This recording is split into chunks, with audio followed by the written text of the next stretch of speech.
السلام علیکم ورحمۃ اللہ وبرکاتہ۔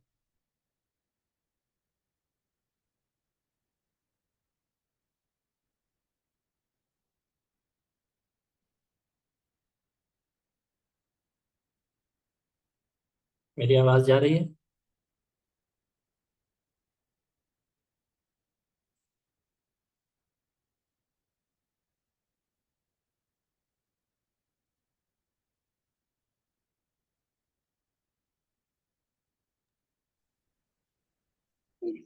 آواز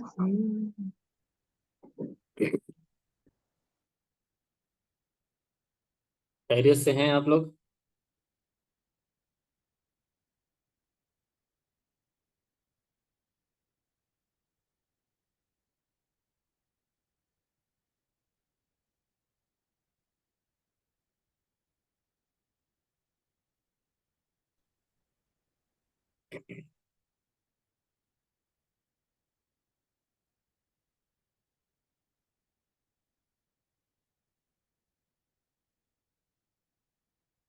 اچھی بات ہے، اللہ رب العالمین آپ لوگ کو خیر و عافیت سے رکھے۔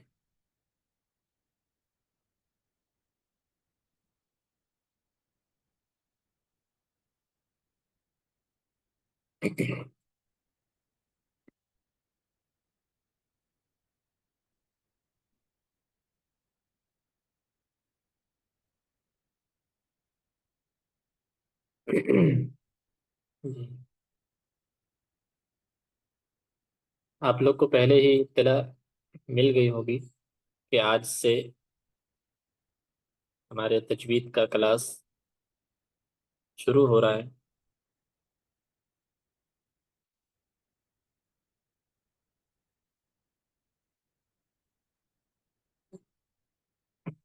تو آج یہ پہلا کلاس ہے ہمارا، جس میں ہم مزید کچھ سیکھیں گے نہیں، بلکہ آج تجوید کے بارے میں موٹی موٹی باتیں کہ تجوید ہمیں سیکھنا کیوں ضروری ہے، اور اگر نہیں سیکھتے ہیں تو اس کے کیا نقصانات ہیں، یہ ساری چیزیں آپ لوگوں کے سامنے رکھی جائیں گی۔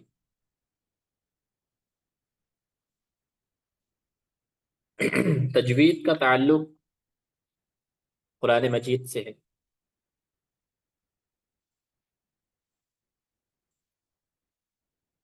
ہم جب تجوید کا نام لیتے ہیں تو سب سے پہلے ہمارے ذہن میں آتا ہے کہ ہم تجوید اس لیے سیکھ رہے ہیں، اس لیے سیکھنا چاہتے ہیں، تجوید کا علم اس لیے لینا چاہتے ہیں کہ ہم قرآن کو بہتر طریقے سے پڑھ سکیں۔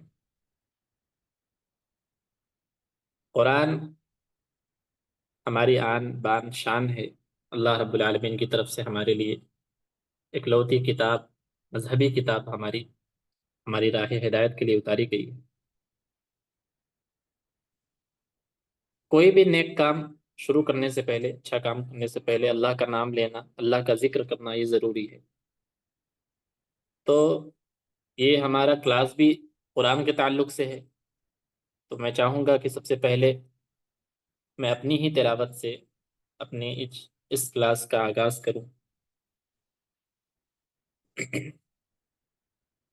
اعوذ باللہ من الشیطان الرجیم، بسم اللہ الرحمن الرحیم۔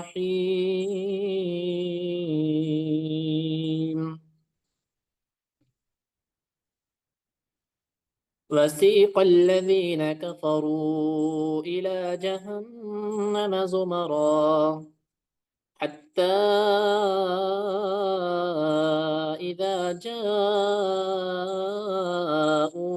فتحت أبوابها وقال لهم خزنتها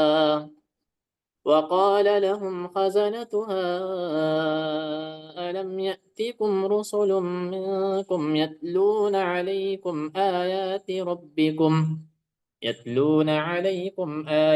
ربكم وينذرونكم لقاء يومكم هذا؟ قالوا بلى ولكن حقت كلمة العذاب على الكافرين. قيل ادخلوا أبواب جهنم خالدين فيها فبئس مثوى المتكبرين. وسيق الذين اتقوا ربهم إلى الجنة زمرا حتى إذا جاءوها وفتحت أبوابها وقال لهم خزنتها سلام عليكم طبتم فادخلوها خالدين. وقالوا الحمد لله الذي صدقنا وعده وأورثنا الأرض نتبوأ من الجنة حيث نشاء فنعم أجر العاملين. وترى الملائكة حافين من حول العرش يسبحون بحمد ربهم وقضي بينهم بالحق وقيل الحمد لله رب العالمين.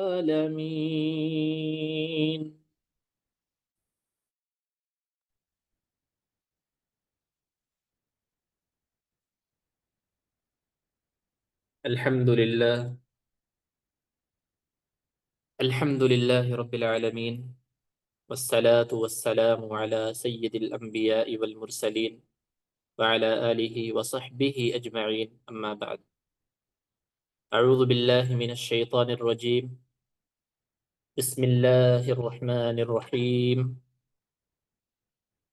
الذين آتيناهم الكتاب يتلونه حق تلاوته أولئك يؤمنون به ومن يكفر به فأولئك هم الخاسرون. وقال تعالى في مقام آخر: أو زد عليه ورتل القرآن ترتیلا.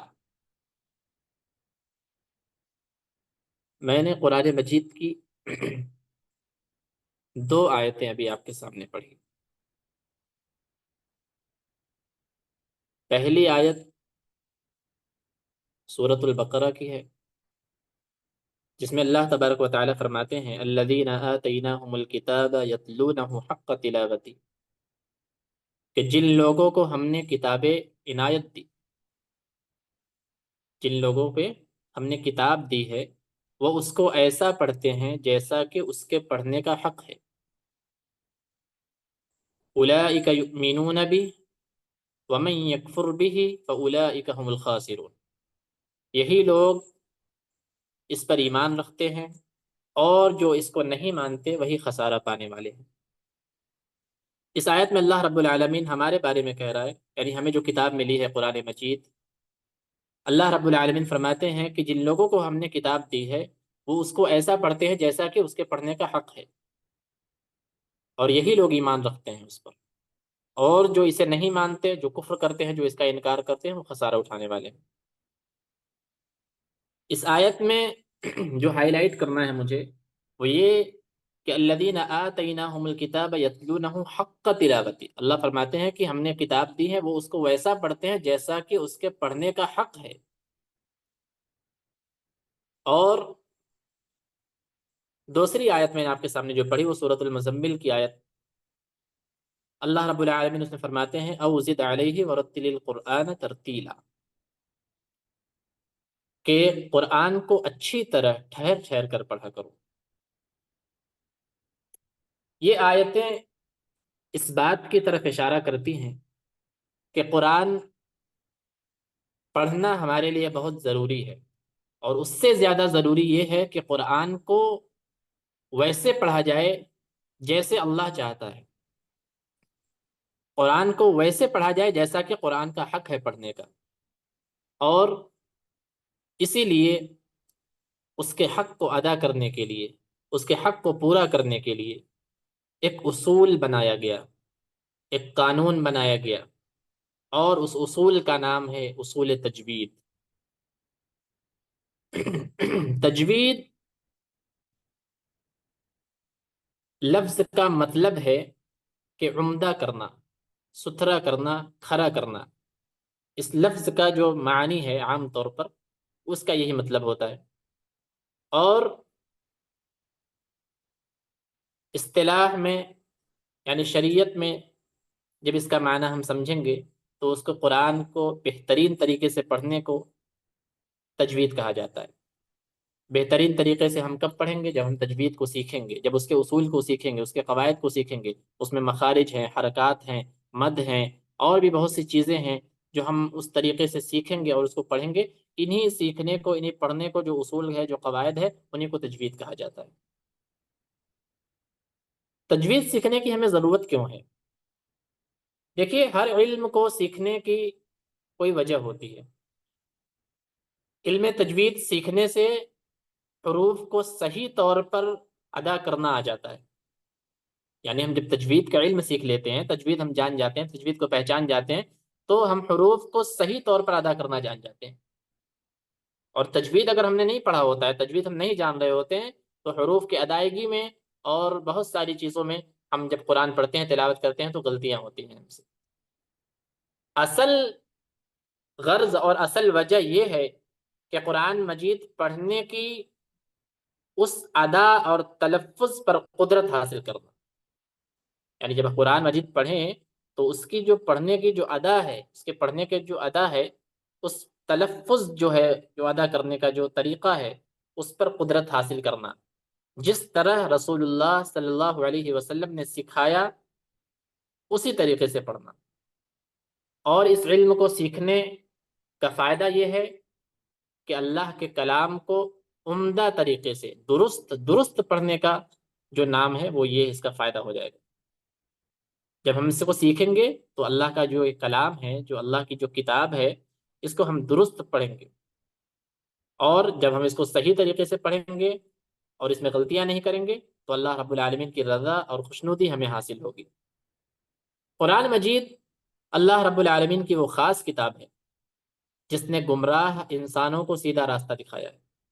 اسی کتاب کی بدولت اللہ اور اس کے رسول کا انکار کرنے والے صلی اللہ علیہ وسلم، جو اللہ اور اس کے رسول کا انکار کرتے تھے، جب انہوں نے قرآن کو تھاما، جب انہوں نے اس کتاب کو اٹھایا، تو دنیا کے عظیم ترین رہنما بن گئے۔ صحابہ اکرام کے بارے میں آپ سب جانتے ہیں۔ وہ صحابہ اکرام جو ایمان نہیں لائے تھے، جب مسلمان نہیں تھے، تو ان کا کیا حال تھا؟ اسلام لانے کے بعد بھی صحابہ اکرام میں بہت سارے صحابہ ایسے تھے جو غریب تھے، مسکین تھے، جن کے ہاں کھانے کے پیسے نہیں ہوتے تھے، جن کے ہاں کھانے کا اناج نہیں ہوتا تھا، روپے پیسے نہیں ہوتے تھے، پہننے کے لیے کپڑے نہیں ہوتے تھے۔ لیکن جب وہ صحابہ اکرام، انہوں نے اس قرآن کو تھاما، انہوں نے اس قرآن کو سمجھا، انہوں نے اس قرآن پر عمل کیا، تو تھوڑے وقت کے بعد، صبر کرنے کے بعد، اللہ رب العالمین نے اس قرآن کی بدولت، اس قرآن کی برکت کی وجہ سے پوری دنیا پر ان کو حاکم بنا دیا۔ آج بھی جو 57 58 مسلم ممالک ہیں، وہ ہمارے صحابہ اکرام کی دین ہے، جو آج ہم سنبھالے نہیں سمجھ رہے ہیں۔ تو یہ قرآن کی برکت ہے۔ جب ہم اس قرآن کو سمجھیں گے، جب اس قرآن کو پڑھیں گے، تب جا کر ہمیں اس قرآن سے فائدہ ہوگا۔ اور آج جب انسانیت لادینیت پر آ رہی ہے، جب انسانیت پر لادینیت چھا رہی ہے، انسان بے دین ہو رہا ہے، دنیا بھر میں فساد برپا ہو رہے ہیں، تو ضرورت اس بات کی ہے کہ قرآن مجید کی تعلیمات کو عام کیا جائے، تاکہ لوگ اس کے مطابق عمل کریں، اسلامی زندگی گزار سکیں۔ قرآن مجید کی سمجھ اور شعور پیدا کرنے کے لیے اس کو صحیح طور پر پڑھنا بہت زیادہ ضروری ہے۔ یعنی قرآن مجید کو سمجھنے کے لیے، اس کے بارے میں جانکاری رکھنے کے لیے، ہمیں اس کو صحیح طور پر پڑھنا بہت زیادہ ضروری ہے۔ اور ظاہر سی بات ہے، جب ہم اس کو صحیح طور پر پڑھ ہی نہیں سکیں گے، تو اس کے معنی اور مطلب کو کیسے سمجھیں گے؟ اس کے معنی اور مطلب پر غور کیسے کریں گے؟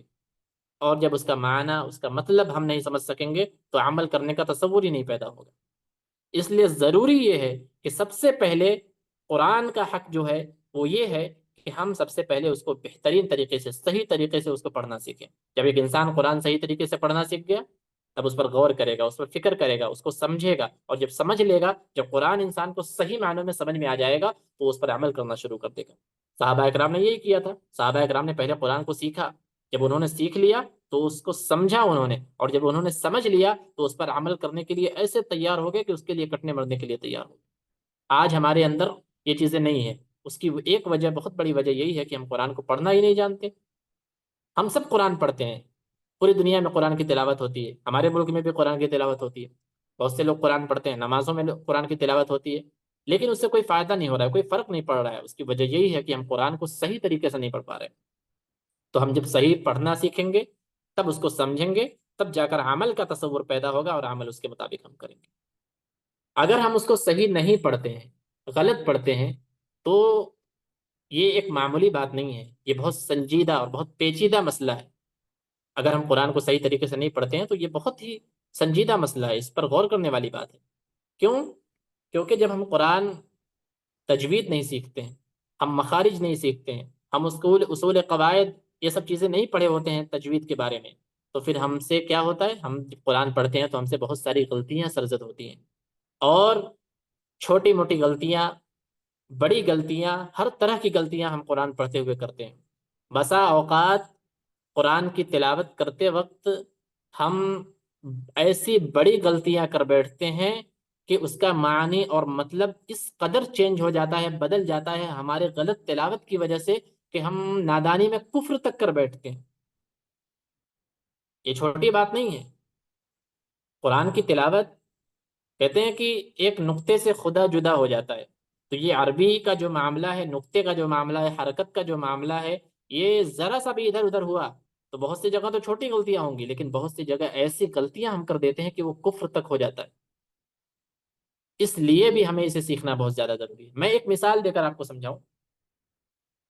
ہم قرآن پڑھتے ہیں، سورہ اخلاص ہم سب کو یاد ہے، قل هو اللہ احد، قل هو اللہ احد۔ اس میں جو قاف ہے پہلے، وہ عام طور پر لوگ چھوٹا قاف اور بڑا قاف اس طرح سے اس کی پہچان کرتے ہیں، اس کے مخرج میں لوگ فرق نہیں کرتے۔ جو سیکھا ہے، جنہوں نے پڑھا ہے، وہ کرتے ہیں، جو نہیں پڑھتے ہیں عام طور پر دیہاتوں میں، گاؤں وغیرہ میں یہ چال چلن اس کا نہیں ہے تجوید کا، تو لوگ اس میں چھوٹا کاف اور بڑا کاف کر کے پہچان کر دیتے ہیں، لیکن اس کے مخرج میں فرق ہے۔ ایک ہوتا ہے کاف، ایک ہوتا ہے قاف۔ تو جو قل ہے، یہ بڑے قاف سے ہے، قل هو اللہ احد۔ اس کا معنی ہے کہ اے نبی، اللہ رب العالمین اپنے نبی سے کہہ رہا ہے کہ اے نبی آپ کہہ دیجئے کہ اللہ ایک ہے۔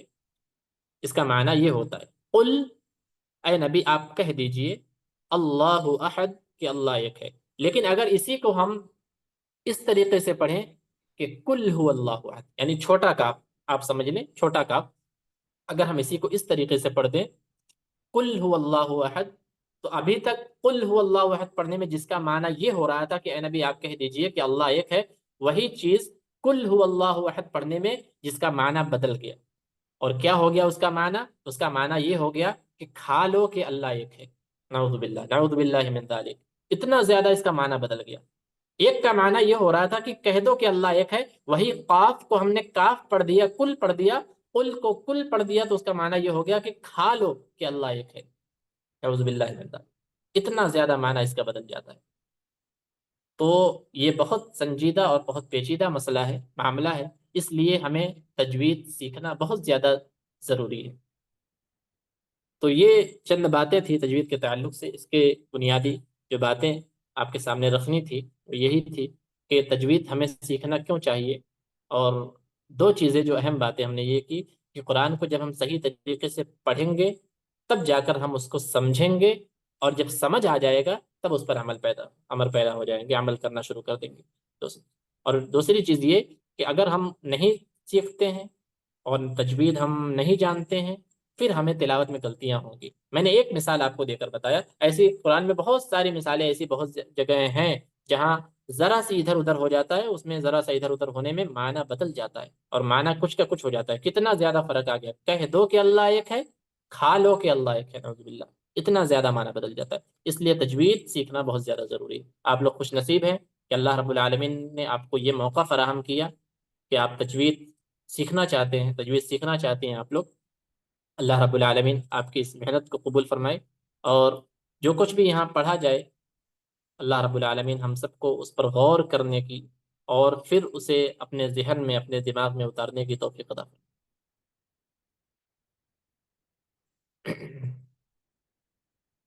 تو بات سمجھ میں آئی آپ لوگ کو نا؟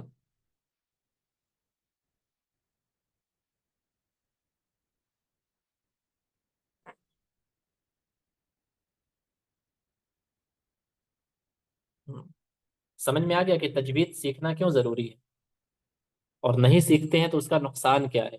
شاید آپ میں سے بہت سارے لوگ جانتے ہوں پہلے سے، اور کچھ لوگ نہیں جانتے ہوں گے، کچھ لوگوں کے لیے یہ چیزیں نہیں ہوں گی۔ تو جان لینا بہت زیادہ ضروری ہے۔ قرآن اللہ رب العالمین کی اکلوتی کتاب ہے، قرآن ہمارے لیے سب کچھ ہے۔ اور پھر ایک طریقے سے اگر ہم قرآن نہیں سیکھ پاتے ہیں، نہیں پڑھ پاتے ہیں، تو یہ ہمارے لیے بدقسمتی ہے۔ اس سے زیادہ افسوس کی اور کیا بات ہو سکتی ہے کہ ہمارے لیے ایک کتاب اتاری گئی جو ہمارے لیے رحمت بھی ہے، برکت بھی ہے، نعمت بھی ہے، بیماری میں شفا بھی ہے، مصیبت میں ہمارے لیے آسانی ہے، غم کا علاج ہے، سب کچھ ہے ہمارے لیے، اس کی تلاوت پر ہمیں ثواب ملتا ہے۔ ہاں، یہاں تک اللہ رب العالمین نے کہا کہ اگر کوئی شخص تلاوت، حدیث میں ہے کہ تلاوت کرتا ہے لیکن وہ صحیح طریقے سے نہیں کر پاتا ہے، اٹک اٹک کر کرتا ہے، رک رک کر کرتا ہے، تو اس کے لیے دوہرا اجر ہے۔ تو ہمیں سیکھنا چاہیے، کوشش کرنا چاہیے، جب بھی ہماری آنکھیں کھلے، جب بھی ہمیں یہ سمجھ آ جائے کہ قرآن کو ہمیں سیکھنا چاہیے، ہم وہیں سے اس کو سیکھنا شروع کر دیں، وہیں سے اس کو سیکھنا شروع کر دیں۔ اور پھر شروعات میں تھوڑی مشکلات ہوں گی، آسانی دھیرے دھیرے آئے گا۔ تو جتنا سیکھیں اس کا اپیوگ کریں، اس کا استعمال کریں، اور غلطیوں سے بچنے کی کوشش کریں۔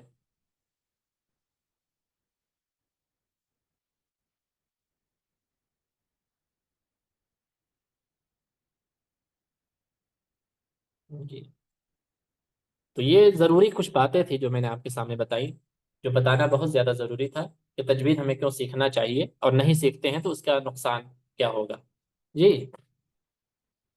اب آپ لوگ کو تھوڑا سا موقع دیا جاتا ہے وقت، کہ آپ میں سے اگر کوئی مجھ سے کچھ پوچھنا چاہے، کوئی کچھ بات کرنا چاہے، تو وہ کر سکتے ہیں اپنا مائک آن کر کے۔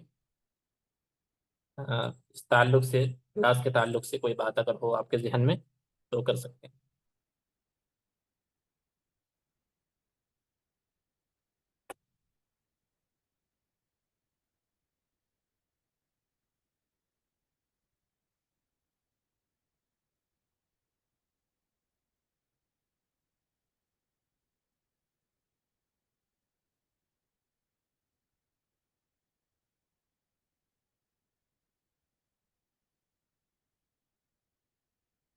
ایک بہن کا میسج آیا ہے کہ کلاسز کب کے بارے میں بتا دیں استاد۔ کب کب ہوگا، کون سے ٹائم پہ ہوگا؟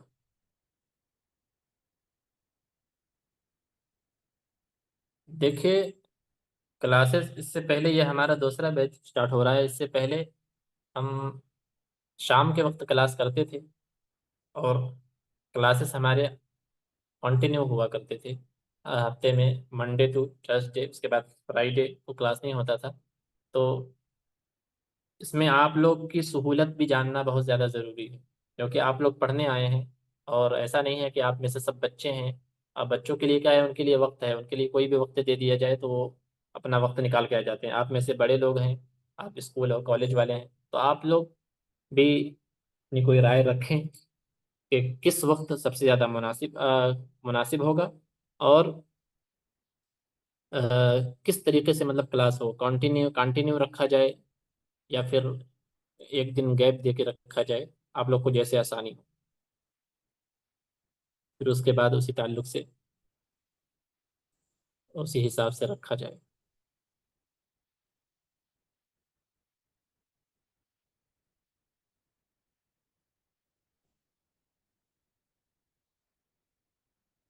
کنٹینیو ہوگا تو اس کی شکل یہ ہوگی کہ پھر منڈے ٹو تھرسڈے اس طرح سے ہوگا، اور اگر گیپ دے کے رکھا جائے گا تو منڈے پھر ایک دن گیپ، پھر اس کے بعد ٹیوزڈے کو، اس طریقے سے۔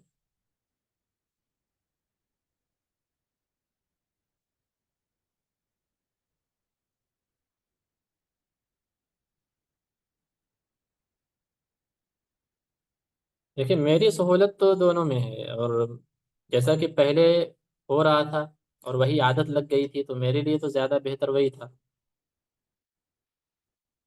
پھر بیچ میں کچھ وقت مل جاتا ہے، زیادہ وقت مل جاتا ہے، تو اس میں اور بھی سارے کام ہو جاتے ہیں۔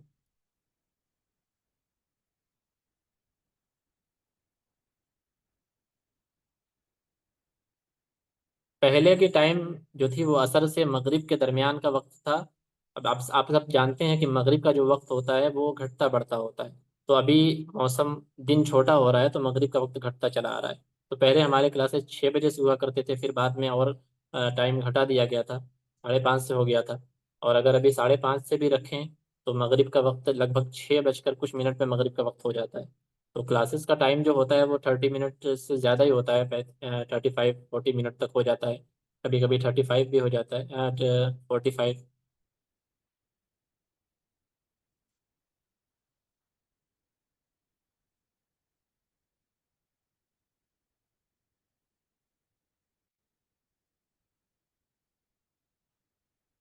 دیکھیے میرے لیے دو ہی وقت مناسب ہے، ایک تو عصر اور مغرب کے درمیان کا جو وقت ہے، اب اس میں یہ دیکھنا پڑے گا کہ عصر کب ختم ہو رہا ہے، پھر مغرب اسٹارٹ کب ہو رہا ہے، اس اسٹارٹ کے بیچ میں یہ ہوگا، کیونکہ پھر مجھے مسجد میں نماز پڑھاتا ہوں، امام ہوں، تو پھر مجھے مسجد میں جانا بہت زیادہ ضروری ہو جاتا ہے۔ مغرب سے عشاء کے بیچ کا وقت نہیں ہو پائے گا، پھر وہ وقت میں میری مصروفیت کا ہے پھر وہ، یا تو عصر کے بعد سے لے کر مغرب تک، یہ بیچ میں، اور زیادہ بہتر میرے لیے یہی ہوگا، اور اگر نہیں ہو سکتا تو پھر عشاء کے بعد یہی وقت جو ہے اس میں، یہ دو وقت۔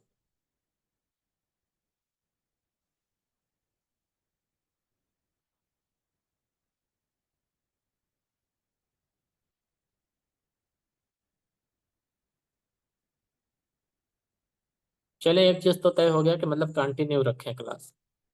ہاں، مجھے بھی زیادہ بہتر یہی لگا۔ اور عشاء کے بعد ہوگا تو دیکھیے عشاء کے بعد، ابھی عشاء کا ٹائم بھی گھٹ رہا ہے، تو ابھی 8 بجے لگ بھگ عشاء عشاء کی نماز ختم ہو جاتی ہے، ہاں،